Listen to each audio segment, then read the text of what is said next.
Okay, all right. So look, my career in tech, I've been writing and advising tech companies for quite a long while. It's always been around technology adoption life cycles. And what does it take for an organization to embrace the next generation of technology? And customer success management is another technology adoption life cycle. So what I'd like to do is to help you put that in perspective and give you some empathy for some of the things your colleagues might be going through if they're not moving as fast as you would wish them to, what's going on. And then kind of close with some strategies for how could you move your organization to the next step. So that's kind of where this thing is headed. But let me just kind of recap with one slide some of the themes that Dan was talking about. You know, when I joined tech, and for basically the entire 20th century, we were playing a product game. And what that meant, the reason was the demand for the products far exceeded the supply. There wasn't enough software. And by the way, in most industries, if you were in finance, there wasn't enough loans for people. If you went to a store, you waited in line to get products from a store. So demand exceeded supply in most sectors of our economy for virtually the entire 20th century. When that happens, what you do is you focus on the supply chain. Because if you can increase the supply of goods at a reasonable price or the supply of services at a reasonable price, everybody's going to be happier. Your company will do better, the economy will do better, people will get more goods that they want. And so we embedded a bunch of disciplines that were focused on the supply chain, most notably something called Six Sigma, where we just got more and more and more efficient about getting goods to market on time, on spec, on budget. The internet came along in the last decade and just remarkably changed everything. Particularly, it allowed us to bring on Asia as part of the world economy. So it was kind of unimaginable for most of my adult life that China would be a major part of the world economy. But the combination of the ERP systems of record and the internet-enabled commerce created a world of outsourcing for manufacturing to China, for India services, that just, it was revolutionary. And it took prices dramatically down. So a lot of the commoditization we talk about right now is due to the fact of all this work that was put into the supply chain. And you know the companies that did it: SAP, Oracle, Cisco, Microsoft, Intel, iconic companies of the late 20th century. And this was a time when the investment was all in the B2B. Consumer IT at this time was very, very light. And so it was a trickle-down theory. You get it in the office, eventually you get it to the home, eventually you would get to an entertainment device. And the interaction with the customer was called customer support, because the promise that a vendor makes in this world is my product will work.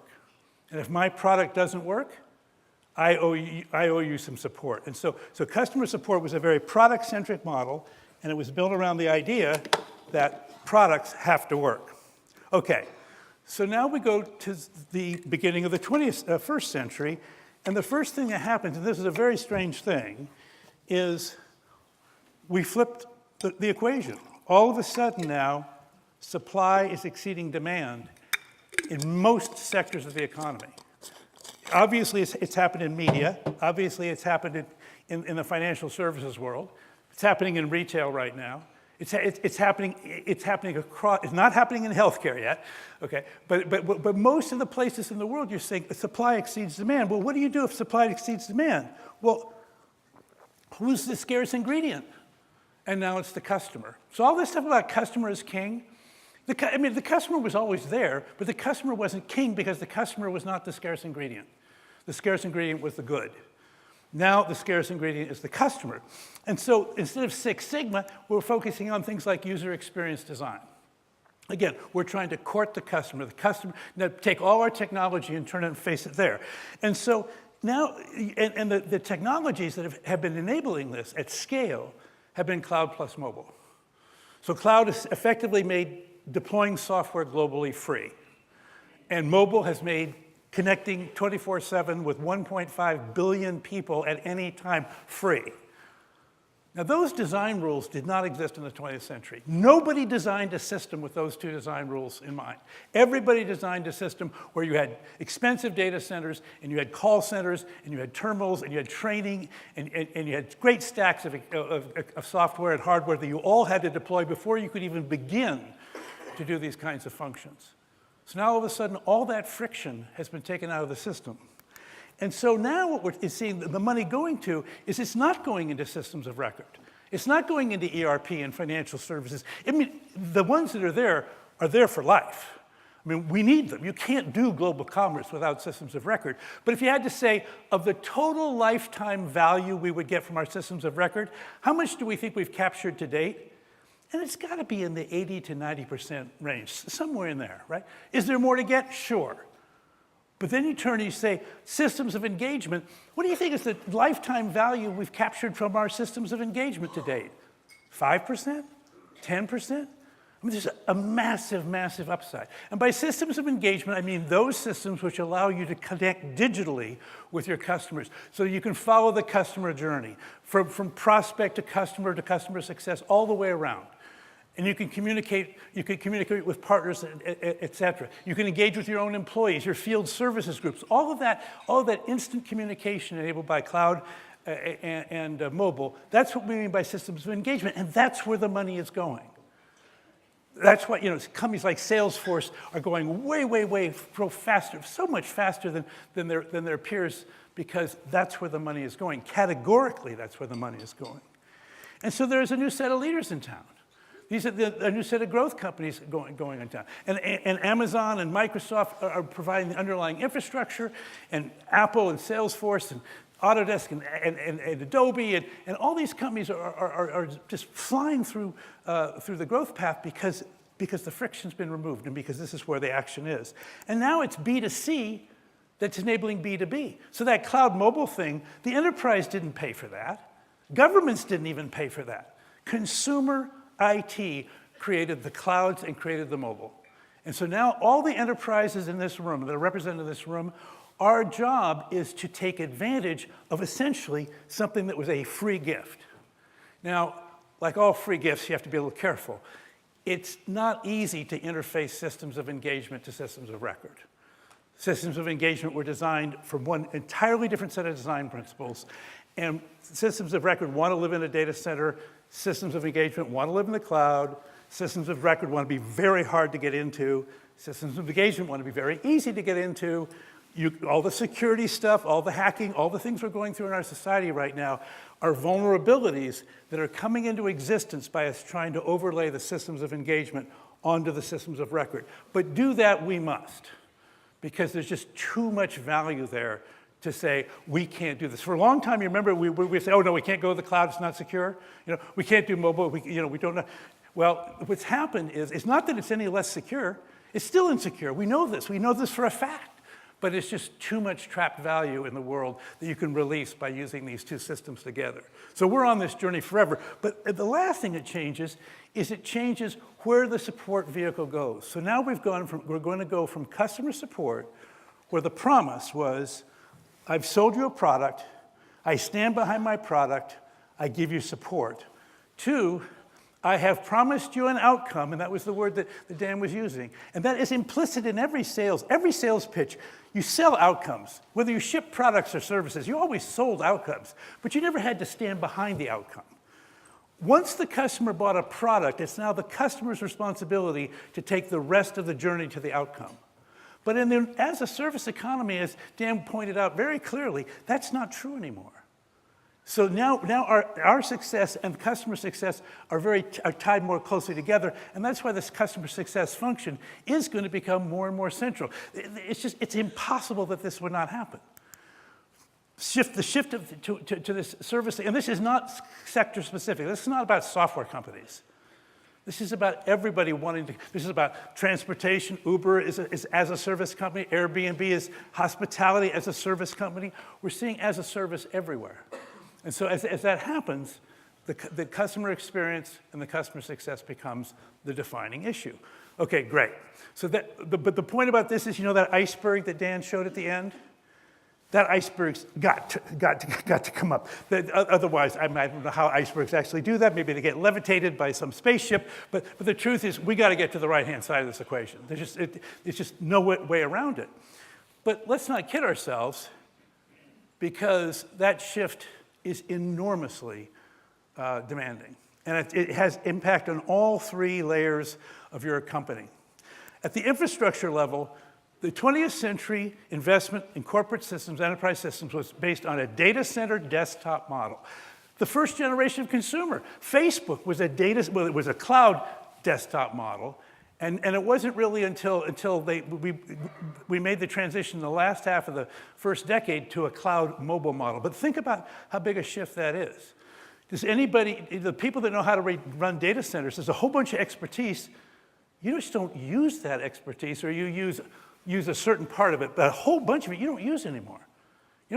That database administration capability, you use a fraction of that in the new model. And as for terminals and wiring up and having all the local area networks and all the Cisco intermediate routers and all that kind of good stuff for the desktops, not so much. Everything's wireless, right? And we're playing in a cloud and mobile world. So technologically, how do I do that? And by the way, most of these companies are going to be hybrid for a long time. So I have to maintain all the old stacks. I have to maintain people that know how to run all the old stacks. And I have to stand up a whole new set of stacks, either, and probably I have multiple clouds. So I probably have an Azure stack, and I probably have an Amazon Web Services stack, and maybe an IBM or a Google or Oracle stack. And then I've got to interface them all together. Your IT people are going crazy right now, right? It's just, and that's just to get to the next level. And then you look at the next level and you say, and this, I'll give this for a software company right now, because it's so powerfully evident in a software company. All of my life, we released software, maybe once every other year. By the way, in the release software model, if you bought release 7, the one thing you knew forever is you would never install release 8, okay? And you were praying not release 9, and you were probably capitulated with release 10, which meant you got to spend about 5 years of maintenance to ensure that you got nothing, right? That was the prize.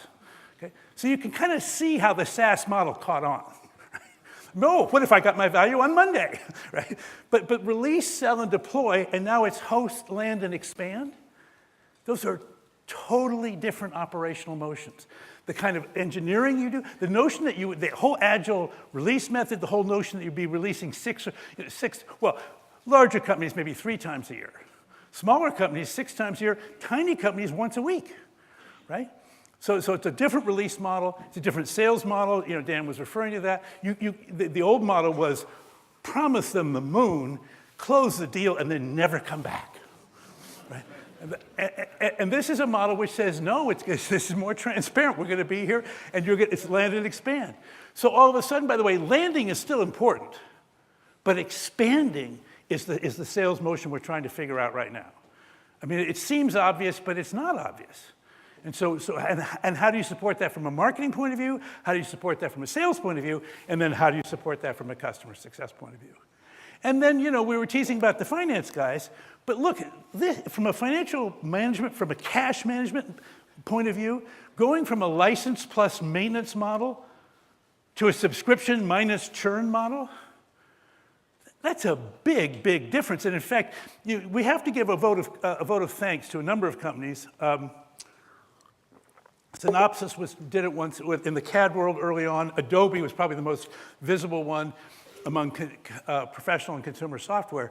Going through that curve as you shift from a license plus maintenance model to a subscription minus churn model, there's a set of comparisons that are just so ugly that they're embarrassing, right? And so you have to get through that and walk through that. Now, the good news now is the investment community understands that transition, and it's now figured out how you bake it into the model. So you don't your stock price doesn't plummet just because you announce you're going through that curve. But in terms of cash management, in terms of your systems, the way you've set up your accounts, and by the way, in this new customer-centric world, wouldn't it be cool if we had something that was like a customer record, like a reliable one? You don't. You don't. You have a CRM system, but in the CRM system, the sales part of that's oriented around a list of prospects. The marketing part of that's listed around a set of campaigns. And the service compact is organized around a set of cases and case studies. And the customer's just jammed in wherever you can put them. But there is no canonical customer system of record. Okay? Because we built all of our infrastructure in the era of product, and we organize around product. You can't just say, oops, sorry, I meant customer, right? You can't do that. So we're getting there. We are creating the customer system of record synthetically, but it's a work. and it's putting pressure on the whole system. And so the point about this is, when you go through changes like this, even if everybody in the company gets that this is where the world's going, this takes time. And it not only takes time, it takes courage.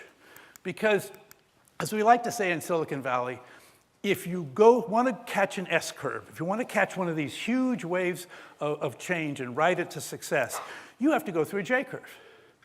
And that's a J-curve. So you say, okay, I got to spend a lot of money, lose a lot of money before I get back and make, hopefully, a great deal more. Okay, who's up for that? Well, anybody who's a startup says, cool, yeah, that's what I want to do. I'm going to do that, really good. Well, I have a real business. I'm an incumbent. By the way, the startup's trying to do it to me. I'm trying to hold on to the fact I have a perfectly good, profitable business. There's no J anywhere in my world at all. I'm doing I don't know, what is that, a kind of an N? Some other kind of curve. And I don't want to do this. And you say, well, but why not? This is the new thing. Look at what venture capitalists want to do. And the truth is, venture capital is organized entirely around this curve. The whole purpose of venture capital is to fund this curve. And the way they do that, because it's a high-risk curve, is they raise a bunch of money, they invest in, say, 25 companies. If 3 or 4 get reasonably successful, that more than pays back the fund. And if you get more than that, you get a big payback. The company you work for is not a venture capital fund. You don't have that portfolio opportunity. This is a very bad idea financially for your company to go through. That's why your CFO does not like this curve. It's why the public market investors do not like this curve. It's not that there's something wrong with the curve. There's something wrong with your company funding the curve, because you have to fund it out of your operating income. You have to fund it out of your annual budgeting process. And you don't have limited partners pouring money into that funnel. That's your money. So you can see why the hesitation and the anxiety around a J-curve comes from. Startup sales teams love to sell the new stuff. Great demo, meet interesting people, have these heroic moments. Established sales teams, no. I want to go to club. Once a year, my wife and I, we get to go to club, Hawaii. You know that place, right? You never get to club in the middle of a J-curve. I don't want to play at a J-curve. Give me back to, I will demo the new product, but then I will sell the old product, because that's the people I know and whatever, And the customers are the same way. The early adopters are in, and the pragmatist people are saying, let's just wait until they get through the J-curve. And that's what creates the chasm, what that book, Crossing the Chasm, was about. It was about the hesitation here, right? And this is why startups outperform global enterprises. Because startups are organized around a J-curve model where the J-curve is their friend. Now, their friend comes with a venture capitalist. The venture capitalist, friend in quotes, ally, and if you're winning, deep, deep friend. Yes, right, so just struggle a little bit. But the point is, startups can outperform because this curve plays to the startup model and it plays against the enterprise model. And so everyone in this room, as we say, well, customer success management, we need to make the infrastructure investment, we need to make the operating model investment, we need to make the business model change. This is where the hesitation's coming from. And so I think it's really important to think about how do we manage through a J-curve. And that book, Zone to Win, that's what that's about. It's about crossing the chasm inside the belly of a whale. In other words, you live in a large enterprise. How does a large enterprise digest a J-curve? And this was work done with Salesforce and Microsoft predominantly. They're the 2 key case studies. And basically, spending time with them and a bunch of companies as well, what you realize is there's a conflict of interest that's built into the situation, and the way to sort it out is to organize around zones of interest, each of which has their own legitimate goals, their own legitimate metrics, their own legitimate culture, and to respect that culture inside that zone, but not to impose the metrics and the methods of that zone on the other zones. So the performance zone, that's where you make your number. It's a very competitive place. This is where all the revenue is coming from today. It's your core business. It's also, by the way, the zone where you serve your customers. Your customers largely see your company's impact through the actions that are performed in this performance zone, because that's where you sell what you make, and it's where you make what you sell, and you deliver it to the customer. That all happens in the performance zone. Okay? Really important place. Very metrics-oriented, very quarterly driven, on time, on spec, on budget, releases, that kind of stuff. The productivity zone is all of the cost centers functions that you have to do in order to make the performance zone functioning in the world. So it's all of finance, it's all of HR, it's all of IT, it's all of customer, it's probably customer success, customer support, procurement, logistics, security, facilities, all that kind of stuff. Everything that you don't charge a customer directly for would be in the productivity zone, because that's what it takes to make it all work. Now that's a collaboration culture, because to make it work, you have to kind of subordinate your own ego and put yourself in service to the egos in the performance zone. And there are plenty of egos in the performance zone. Just trust me, okay? And some of them are your fellow employees, and some of them are the customers that you're interfacing with, but ego is present. And part of being collaborative is to say, I'm going to take advantage of that ego by essentially helping it get to its best place. That's, by the way, 95% of your company right there, 95% of the budget. But because we live in a technology-disrupted world, most of you also have what we call an incubation zone. In the incubation zone, your job is to figure out, are we supposed to adopt the next technology or not? And so rather than just study it, which is what we used to do, it's like, no. Get in there and mix it up with it. Create a little startup enterprise. Start something. Get a few customers. Work with this stuff. Don't just go to school on it. See how it interfaces with our systems. Try to build something with this thing. You know? Take it, maybe build something that gets up to maybe 1% of our total revenue. Have real customers, real support, the whole thing, because we need to learn, is this something we're going to have to adopt or not, and if so, how are we going to adopt it? And that group you want to be very, very different than the group on the right. You want these people to think outside the box. You want the people on this side to be the box, right? Okay, you guys think outside the box, and you act differently, okay? So we call it a creativity culture. And I submit that most of the companies in this room, maybe all of them, you have all three zones in your company today. I think I could probably walk onto the floor of any of your buildings, and in a couple of minutes, we'd be looking around and I go, I know what zone I'm in, right? Because each of these zones, by the way, feels slightly superior to the other two zones. If you ever hang out with somebody in the incubation zone, you realize after a few minutes, they think they've got probably 10 to 15 IQ points on you. Maybe 20. They're just smarter than you are. You're well-meaning. You should probably intermarry or whatever, but we're the smart ones. Just leave the future to us, okay? And then the people in the performance zone, you spend time with them after a little while, and they go, well, we're paying for all this. This is all the big bill. We're paying for this, okay? And the people in the productivity zone are usually going, are we the only adults in the room? But the point is, we've kind of all learned to get along with each other, and we've all learned to sort of, when we allocate the annual budget, everybody kind of knows kind of what they get. Performance zone first, productivity zone second, incubation zone third. We kind of get that until we say, nope, now we are going to catch the next wave. Now we are going to take on the next big S curve. We're going to take on, therefore, the next big J curve. Well, now, look at what was required in that quadrant. You've got to deliver material revenue. In other words, you've got to be a real business, 10% or more of your total revenue, on the back of a disruptive innovation where you have no partners, no customers. This is like you're just going to come out of nowhere and grab the next big opportunity. That is an exciting journey, but it's a very inefficient journey.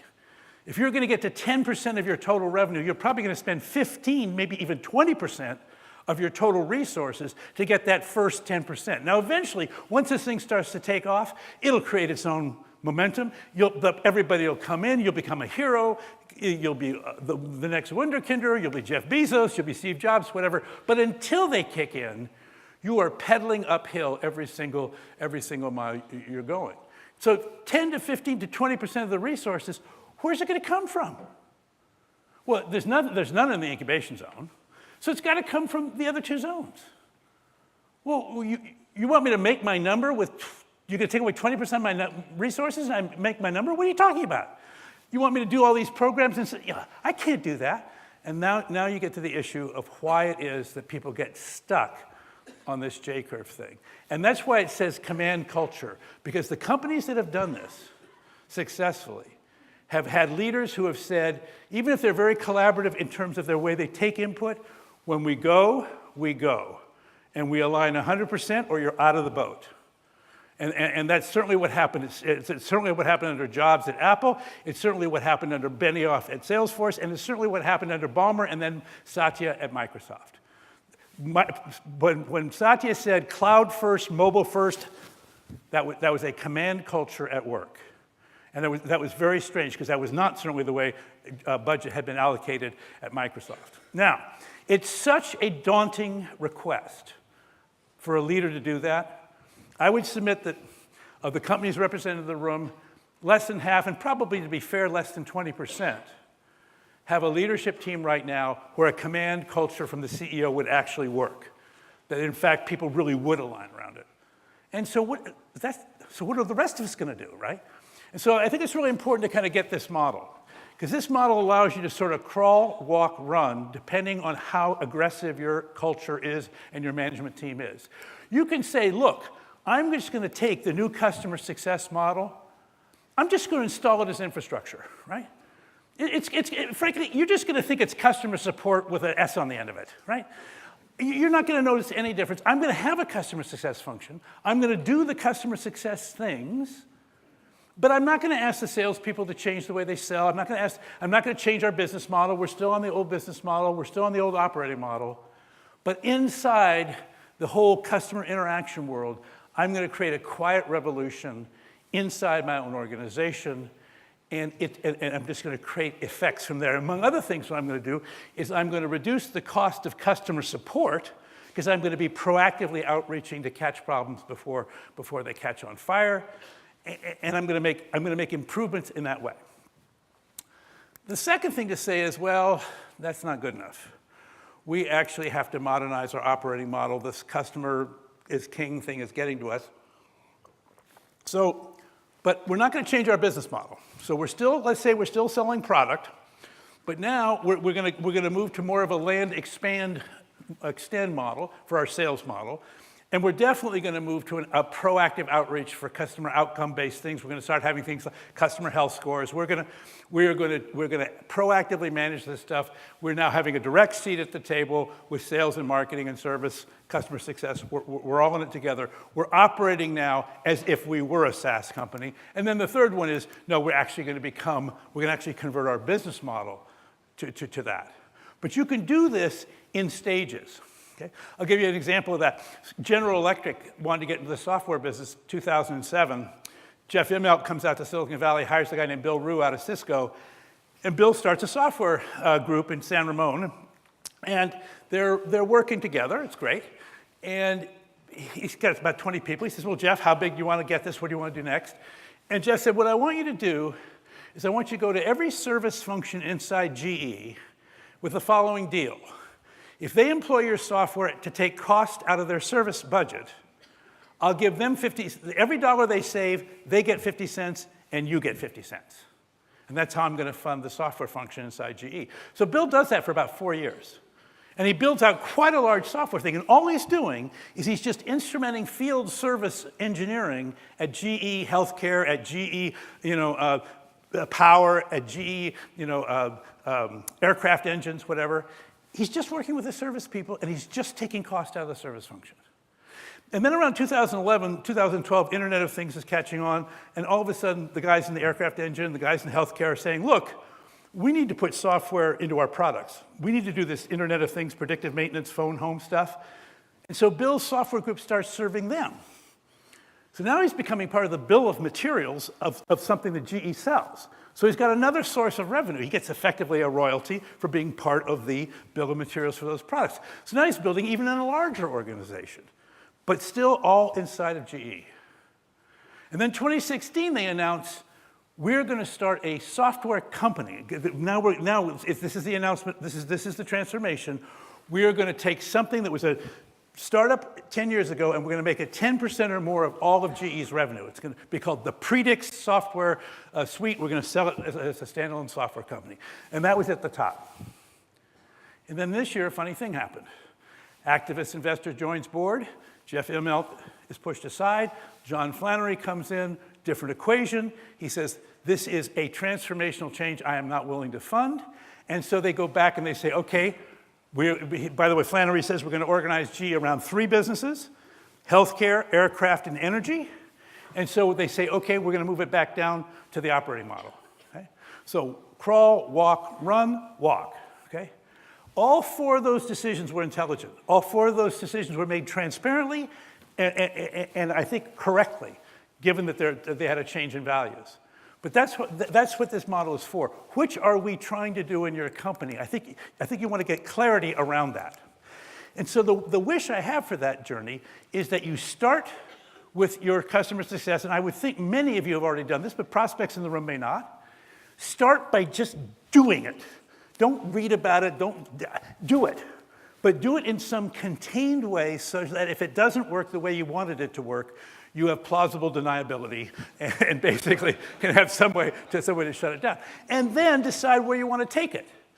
If you take it straight across and take that infrastructure cost reduction thing, there's no J-curve. I mean, there is inside your own org, but suffer, right? Then the next one is, well, we're going to change our operating model. There's a lot of change management, but again, not the big J-curve. The big J-curve comes from doing it in the transformation zone. So I want to just close with some case studies about how you might apply this model at home going forward. So what would this look like for customer success management? So the first one is just, okay, who, for example, might just say, I'm doing a straight across? It turns out some of you who are born as SaaS companies have this model. In other words, you don't have to create a customer success management culture. You had one. You were born with it. You didn't have to create the operating model or the business model. It's you. That's who you are. The future state you want is to get bigger. Okay? So I want to scale my company 10x. And also, by the way, I want to start putting in place solid process discipline. One of the things that's really fun about being in a startup is one of the sayings of a startup founder is, we don't need no stinking processes, right? We just do shit. We just get it done, right? And, we just do it. And by the way, if you've ever been in one, it is really fun. It doesn't scale. Just sorry about that. Doesn't scale. Hence the need to say, okay, if I'm going to scale, I do have to put in place processes. So now, what are the process healthcare? Well, these are the core ones for just scaling. So we saw Dan where he said churn. He has the vehicle, the top 5. He said churn's to the bottom. But from a scaling point of view, churn is everything. When you're in a hyper-growth model, it's just like win or lose, win or lose. Don't give me any shades of gray. Win or lose, right? So the customer health score is critical because that's your most predictive model. That's the thing that lets you act. And when I say it's a health score, it's not like NPS. It's not just one number. It's a lot of stuff. You know that. Or some of the people in the room know that. And by the way, if you don't know that, be sure to go the Gong, Gainsight on Gainsight stuff and the partners here, because there's a lot of sophistication around customer health score. It's all good. It's like more data parameters allow you to be more predictive. It's really good stuff. But at the end of the day, what the outside world is looking for is, as you scale 10x, how's your churn rate doing? Because when you're scaling really fast, for the first half of that curve, you get away with really crappy churn rates. And you actually tolerate them because you'd rather put your next dollar into getting a customer than keeping a customer. Because there's just a time when it's kind of like when you're in the middle of a school of tuna. Just get the goddamn tuna into the boat, right? We'll worry about how they're landing later. But somewhere along that 10x line, it's like, no, time out. Too many tuna are jumping back out of the boat, right? So they have to keep the tuna in the boat, okay? And that's when the churn thing kind of happens. So critical success factors, I think there's lots, but I'll give you 2. You can't do this without automation. It's impossible. You have to automate. Even if you have the most complex products in the world, where ultimately the interaction with the customer directly has got to be personal. Like, let's suppose you're a wealth manager and your client has hundreds of millions of dollars. They probably don't want to be texted, but they probably would actually like to see you. Like, where are my $100 million? Okay? But the point is, there's a ton of things you can do underneath the covers, doing all the checking, all the background checking. All that can be automated. And so it's really, really important with customer success management that you empower the customer success person, that person that's the immediate connection to the customer, with as much automation capability as possible. So they're not doing things like, I think I can find that document somewhere kind of problem. That's the kind of stuff that just, that's the kind of stuff that makes wealth managers be able to say, I can only serve 2 or 3 or 4 clients, as opposed to 6 or 7 or 8, okay? And then playbooks. This business about customer success sounds easy. How do you have a conversation with a person that you don't know about what are the most intimate goals that they are seeking to achieve? That requires language, it requires empathy, it requires imagination, it requires the ability to learn, and it requires knowing their history. So there's a ton of things, and all of that needs to be pulled together into playbooks. And in most organizations that are successful at this stage, they actually are unconsciously competent, meaning they're just really good at it, but they're not consciously competent. So all a playbook is taking your unconscious competence and making it conscious, and therefore making it shareable, and therefore making onboarding possible. So that would be the journey for somebody who is, I would say, going from celebrated performances to reliable processes. And I'm hoping there's a bunch of you in the room, because this is a really, really, really valuable way to support scaling your company, having your stock price go through the roof, ruining property prices for everybody else, all those kinds of things. Okay. Now, this is the performance zone change. And I actually had 2 case studies here. The first one is for a company that is hybrid. So the hybrid is, I've got this SaaS thing, maybe I acquired some SaaS stuff, but I have to tell you, a bunch of my core business is still on-prem, it's still product, so I'm kind of a tweener here, guys. But I know what I saw Geoffrey's chart, I know we're going from product to service, I'm trying to get there, but give me a break, I've got a load on both sides of the bridge here. I would like to get to a place where it is obvious that my SaaS revenue is surpassing my on-premise revenue. By the way, this is the journey that Satya and Ballmer had to take Microsoft through with their back office software in Azure. And when they started that journey, the back office software was incredibly lucrative because there was very little R&D. I mean, the gross margins were just 90+%. It'd be like sauternes grapes. They were that sweet, And what they were doing is they were going to shift their model to Azure.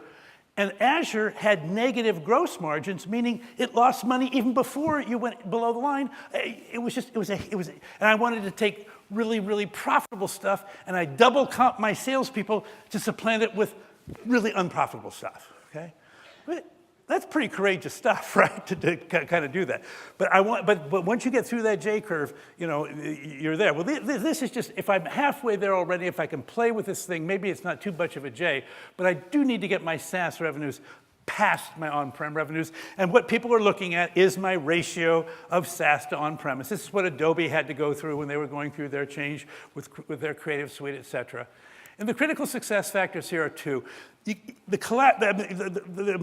one I want to point out is collaboration between sales and customer success.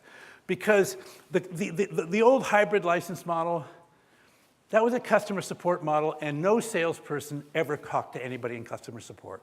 I mean, it was almost like they were not only in different buildings, they were just in different universes. And so there's no muscle memory in the sales organization that how I work with customer support. There has to be, you have to build that connection with customer success. Because in the SaaS model, it is land and expand. And the expansion is deeply tied to the customer success motion. And so building that connection, you may have to, as a customer success person, be the first one to move. You may have to go to the sales organization leaders and say, look, we think we're leaving a lot of customer equity on the table because we're establishing relationships in our department that aren't getting communicated or connected to the sales motion. And by the way, you're doing sales behaviors over here that are creating real angst among our customers, that I'm getting the angst, but you're still reinforcing the behavior. Because sales comp is one of the last things that changes, and until it changes, this whole thing is at risk. So this is a really, really, really tough sales compensation journey to take your organization through. As the customer success management team, you're not in the middle of that journey, but you're going to get all the bad behavior from that journey. But what you have to do in that thing is you just have to continually speak truth to power. Continually say, look, I know you're trying to make the quarter. God bless you. You're paying my salary. I know you're paying for all this. You're in the performance zone. I'm in the productivity zone. Okay, I got it. But you're screwing up. and here's how. The other place that this journey I think is going to be interesting is, no, you're a SaaS company. You're doing pretty good. You've actually got your scaling thing. It's working. And now you're thinking, you know, this renewals thing, we've never really known where to put it. Do you leave the renewals with the account guy? Because it's this comp plan saying, oh, yeah, it's mine. You know, yeah, but the customer doesn't really know that person. It depends on the complexity of the renewal, right? If it's one of those really complex 3-year ELA kind of enterprise license agreements, okay, I get it. But a lot of renewal isn't that. And so a lot of renewal is left with a salesperson who's neglecting it because they're out hunting when they should be doing a little farming, okay? And so we always talked about hunter and farmer, but every time we tried to do the hunter-farmer thing, we kind of go, the problem is, you know, the farmers weren't, you know, they kind of were sitting on the plow, you know, they weren't working as hard. And so it just wasn't working. So the idea was, well, what if you took the customer success manager function and said, what if we empowered that with renewals? What if we said, you know, we're going to have a renewals process that is both effective and efficient? Because if you see a renewal that's effective when you over-resource it. You see a renewal when it's efficient, but unfortunately you may not be effective. So the renewals I get at a very low cost, but I don't get enough renewals. How could I get both? How could I get both?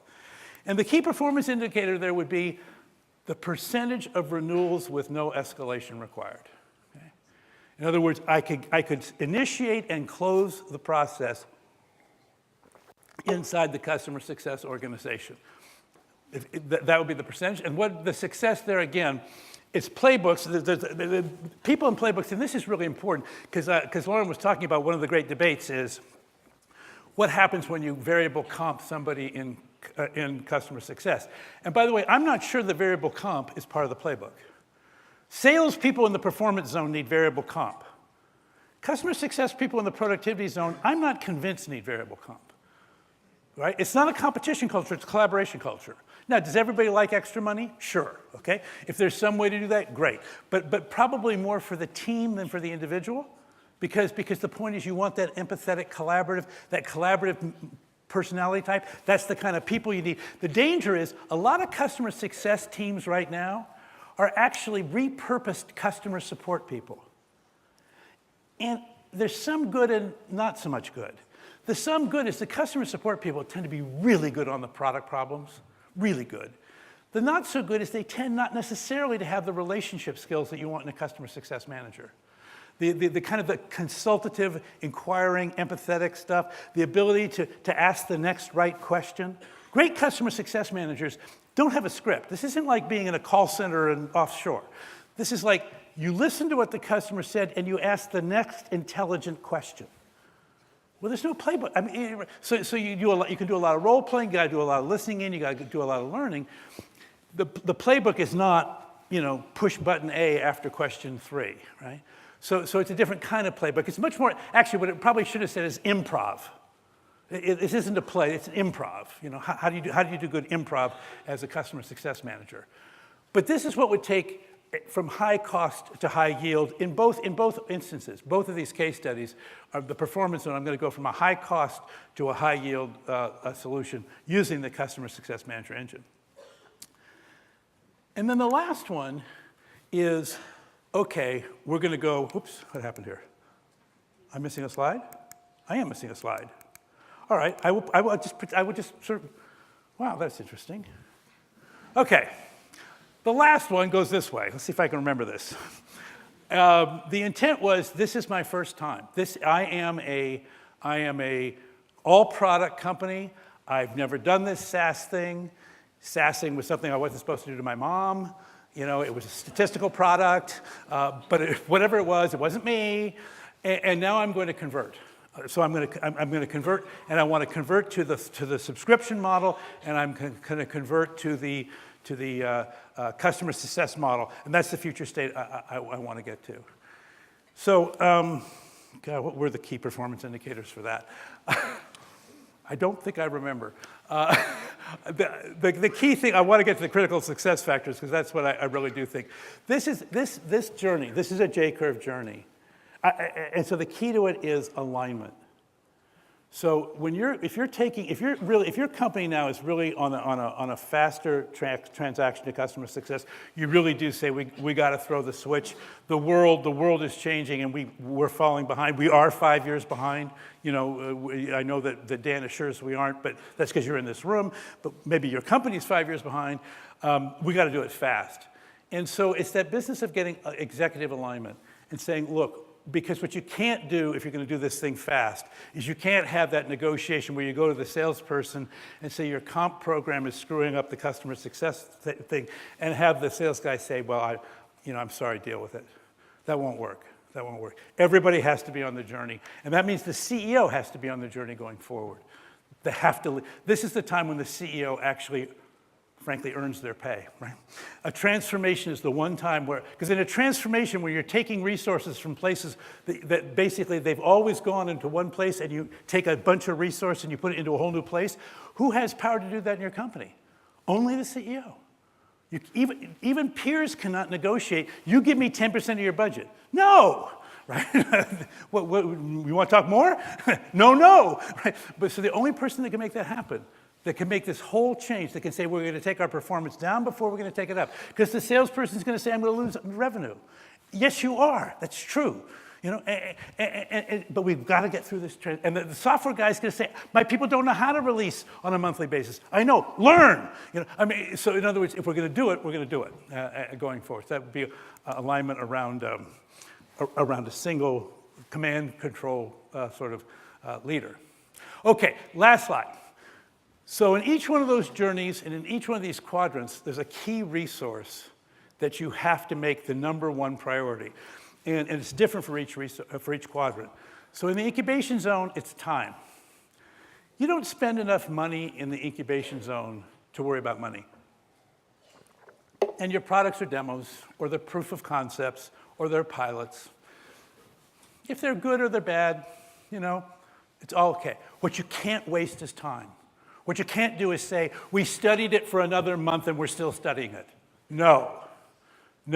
The one thing the venture community teaches an entrepreneur is every day that you're in the J-curve is a bad day, right?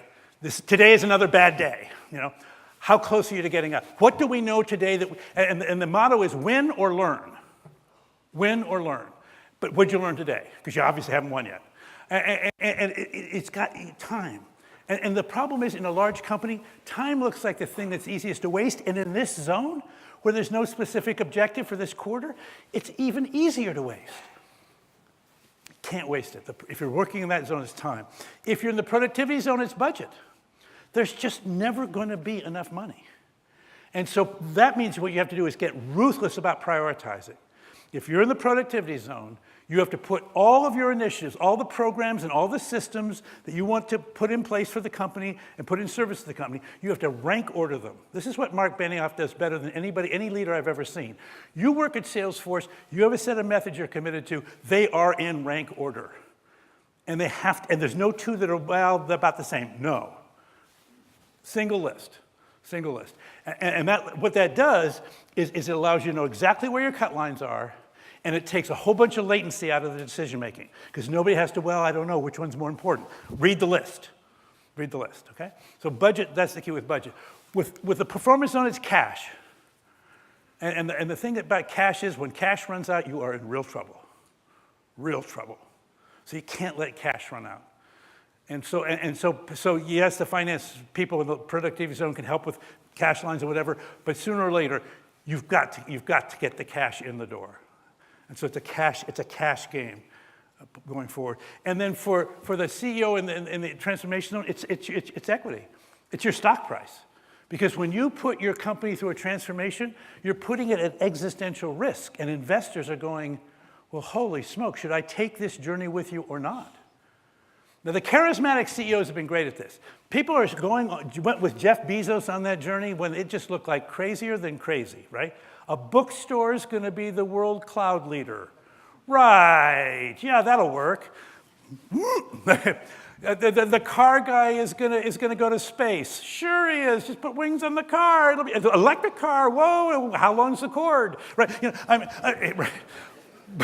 But they did. They protected their stock price. They got through the journey. But that's the key thing there. And so again, the key idea there is if you go into a J curve, you must get out. So with that, I want to say thank you very much. Never waste. Oh, there's my last slide. Oh, good. There he is. Hey, thank you very much.